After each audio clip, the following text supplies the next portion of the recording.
Abbiamo al completo la squadra che ha partecipato a Belgrado, è arrivata seconda con un progetto, una startup, si chiama Kelvin, professor Renato Polo, responsabile di Impresa in Azione. Come è nato questo successo? Il successo è nato dalla determinazione, dalla voglia di lavorare, dall'entusiasmo di questi ragazzi che battendo 400.000 persone in Europa e 27.000 mini imprese, con il loro progetto sono arrivati secondi, ovvero first runner up in Europa.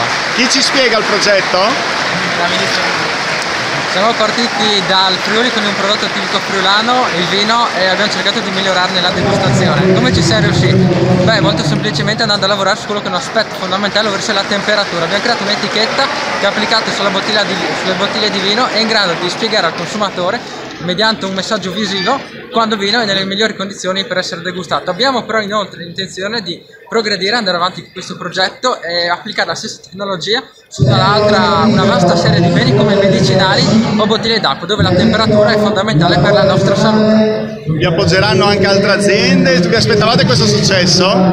Beh, è stato un lungo percorso, ci hanno appoggiato tantissime aziende come GLP, EPS, AMB di San Daniele, Italianism, Dorigo e Beltrame, ed è stato molto importante per noi questa collaborazione perché ci ha portato a livelli molto alti, ci siamo interfacciati con anche persone che hanno un livello molto più alto del nostro, che però ci hanno trattato come veri e propri imprenditori. Ragazzi, il vostro futuro lo vedete in Friuli oppure a questo punto anche con altre prospettive all'estero? Sicuramente lo vediamo con delle prospettive all'estero. Abbiamo intenzione inizialmente di espanderci nel Friuli anche nel primo, nel secondo, terzo anno, visto che abbiamo intenzione di cominciare di fare una startup, abbiamo intenzione di espanderci all'interno del Friuli, poi sfruttando gli importatori e la vendita del vino all'estero abbiamo intenzione anche di espanderci nel mercato internazionale.